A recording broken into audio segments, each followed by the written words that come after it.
Good evening, everyone. This evening, I'd like to demonstrate to you how simple and how beneficial dehydrating can be. Now, what is dehydrating and why would you do it? Well, let's answer that question. I think, first, dehydrating is just simply taking out the water. It's to dehydrate. It's very simple. I'm choosing right now to do apples, but you can do many other things. So don't feel just locked into fruit. It's a great way to make healthy snacks for your kids. It saves you money buying dehydrated fruit in the grocery store. If it's stored correctly, your dehydrated fruits and vegetables and things can last anywhere from 6 months to a year in the proper storage, airtight, dark kind of place. And it also helps purpose those fruits and vegetables that you may have left over.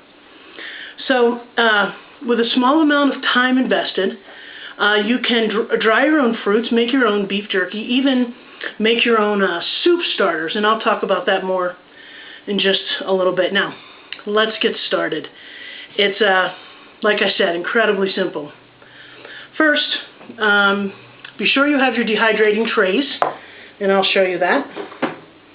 So you have your dehydrating tray here, and it kind of looks just this round thing, and then there's this plastic thing on top of it, and that's the tray liner.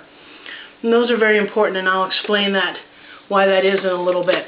So you want to be sure you have those, a cutting board, a cord that I prefer to use, but you do not have to, and a sharp paring knife.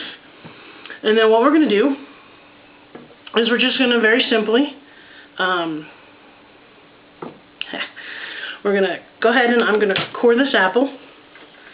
I prefer to do it this way, but you certainly, if you want to just quarter your apple and pull out the core your own way, there's no right and wrong in this. It makes it beautiful. And you see the cores right there. I don't have to worry about it. I can discard it.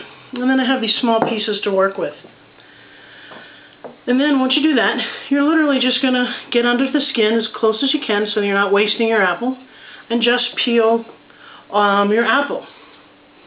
Then I prefer to do one apple at a time, and I know that probably some people may want to all core and then peel, and then that's fine. Whatever works best for you. I just tend to like to do it this way.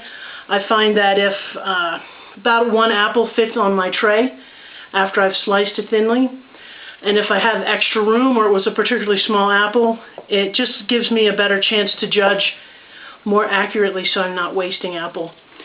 So that's kind of why I do it one at a time. But then here we go. So we've got our apples cut into these quarters or into these small slices, and then literally all you're going to do is you're just going to slice them thinly. Be careful. This is also a project I think you could do if you have older kids that can handle a knife safely, or that you would trust handling a knife. Great family time, conversation around the table, a lot you can do with your family, and have some fun with it. So there you go. So you're going to continue this slicing process, and then what you'll do is you'll take one of your trays that has a liner on it, and you're simply just going to put these apples on there in a way that lines them up, as getting the maximum amount of coverage. But critically important is that they're not overlapping or touching each other, because to do that, it's going to slow your dehydrating process down. It won't dehydrate. It won't dehydrate evenly, and you want that. You want the fruit to be done all at the same time. And that's how simple this is. And so it's just going to basically be repeat the process. Now look, I know this may look like a painstaking, slow process, but once you get into it and you get your cutting groove down and you get going, you're going to find that this will happen very quickly.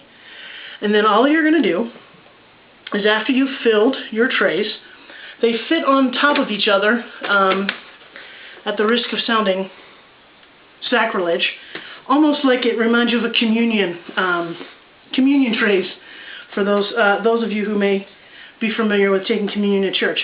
And that's just how simply they fit on top of each other. So you would fill all of your trays, And then basically you're going to put a lid on it. And on the lid, it gives you directions as to what temperature, depending on what you're dehydrating.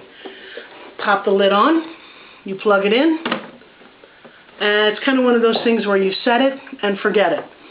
Now, it can take up to 12 to 24 hours. In about 6 hours or 3 hours, you'll start to smell the labor of your hands.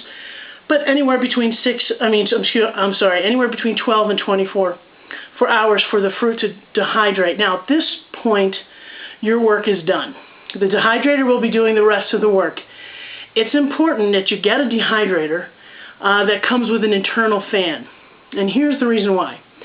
If you don't have an internal fan, you'll have to literally rotate your trays. If the heat source is at the bottom, you're going to need to move the bottom to the top and then the top trays down to the bottom. However, if you have a fan, that's going to blow through your entire system and distribute the warm air, which is what's creating or sucking out the hydration from the fruit or the vegetables. And that makes it great because then literally you can set it, forget it, and walk away. I live in Colorado Springs now, and I found that what used to take 24 hours in New Jersey, where I was on the East Coast living at sea level, only takes about 12 here. So again, depending on where you live and the environment around you and how dry it is or not dry it is already, will determine how many hours it takes. And that's it. It's pretty simple, isn't it? I'll just conclude with this. It's apples. We usually try to get them by the case because they're expensive. Bananas, peaches, pears, strawberries, whatever. Doesn't matter. And it doesn't have to be just fruit. There's so much that you can do with the dehydrator. It's with a small and simple investment, you can do some amazing things.